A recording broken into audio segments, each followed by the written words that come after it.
E dando sequência à pauta, Lula convidou todos os ministros do STF, parece uma coisa natural aqui no nosso país, para um jantar de fim de ano, agendado para a próxima terça-feira, 19, segundo o Globo. A reportagem diz que o evento será na casa do presidente do Supremo, Luiz Roberto Barroso, e que o petista deve abordar a relação com o Congresso, além de temas que preocupam o governo, como a restrição a políticos e estatais e o reajuste no FGTS.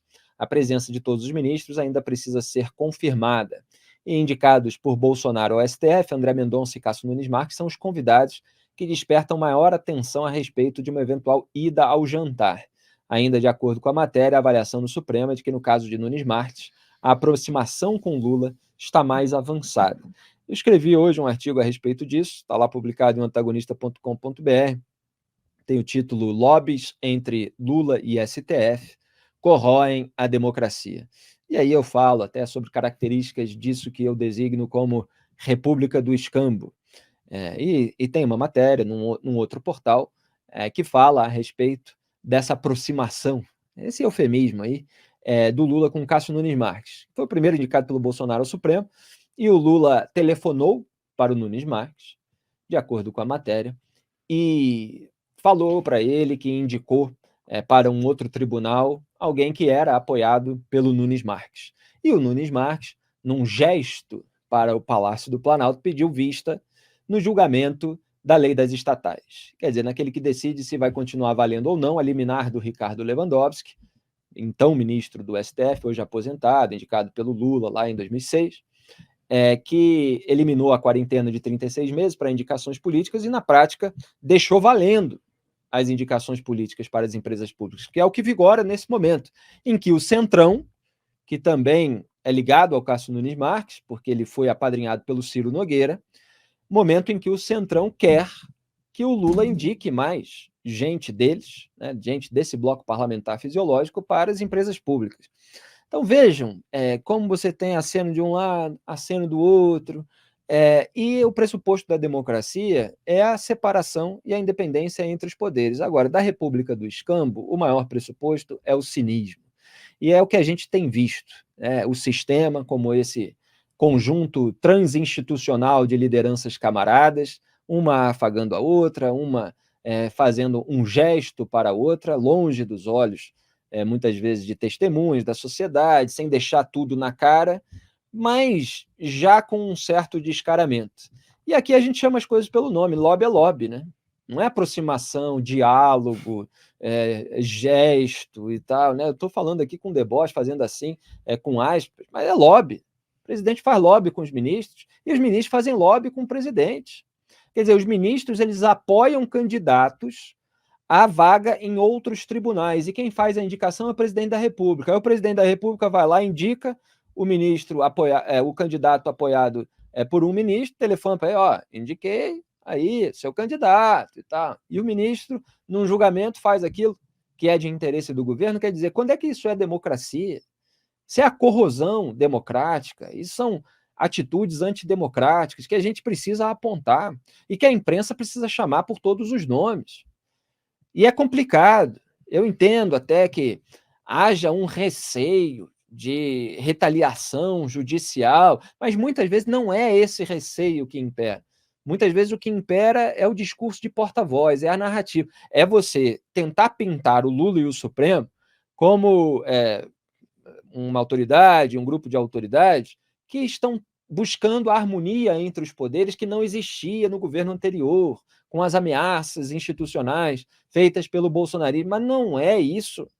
O oposto ao golpe de Estado não é o conchavo, não é a salada institucional, é a normalidade democrática onde cada um faz o seu papel com a devida transparência, Greg. Perfeito, Felipe. Formulação lapidar. O oposto do golpe de Estado não é o conchavo, é isso mesmo. Como é que a gente vai acreditar que é um jantar apenas de encontro ali, um encontro de final de ano, quando a gente sabe desses escambos de cargos e indicações, quando a gente sabe que eles se encontram em outras circunstâncias ao longo do ano, cada vez que surge um problema, alguém vai visitar ou manda um emissário. Churrasco, almoço, churrasco, jantar. etc, etc. É o surubão do Planalto em pleno funcionamento, né? E a gente vê só um parênteses, da indicação do Paulo Gonet para a PGR, apoiado por Gilmar Mendes, Sim, a quem o exato. Lula retribui pelo enfrentamento, entre aspas, outro eufemismo, à Lava Jato. Eles deveriam nos dar, então, pelo menos algo para rir, né? O Dino entrando pela janela vestido de Papai Noel, qualquer coisa, para pelo menos ter alguma vantagem para nós nessa história.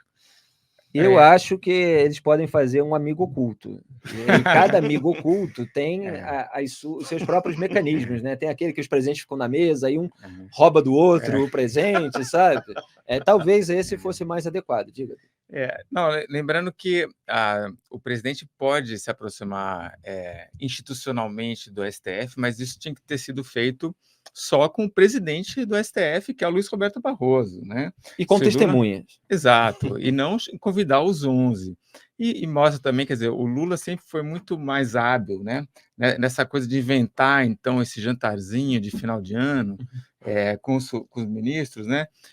Uma habilidade que o Bolsonaro nunca teve, né? O Bolsonaro confrontou abertamente a corte, e aí o Lula vai ganhar muito mais com isso do que o Bolsonaro, né? Na verdade, o Bolsonaro, ele agia, assim, para distinguir todas as nuances mesmo, nos dois campos, né? Então, com o Gilmar Mendes e o Dias Toffoli, ele ia lá tomar cafezinho, dar abraço no Dias Toffoli no sábado à noite, para celebrar a indicação do Cássio Nunes Marques comendo pizza e vendo futebol.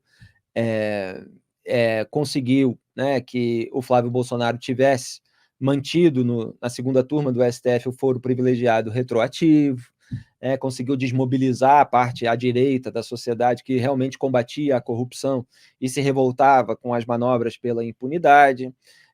E, de outro lado, ele se incomodava muito com Alexandre de Moraes, que se voltou contra a militância bolsonarista por meio do inquérito das fake news, que o Bolsonaro legitimou lá no começo.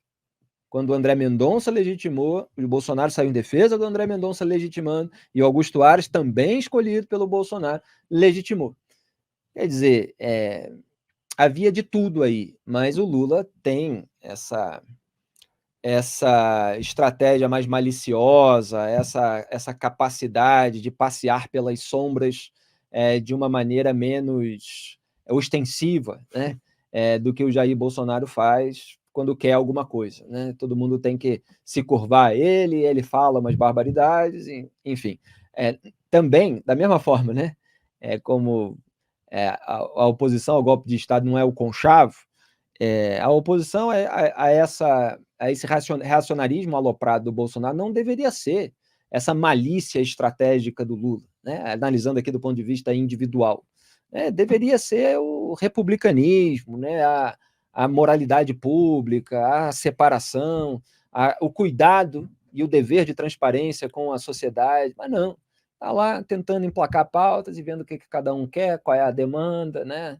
E é claro que fica uma percepção, pelo menos um questionamento por parte da sociedade, do seguinte: uma mão está lavando a outra? É isso que se questiona.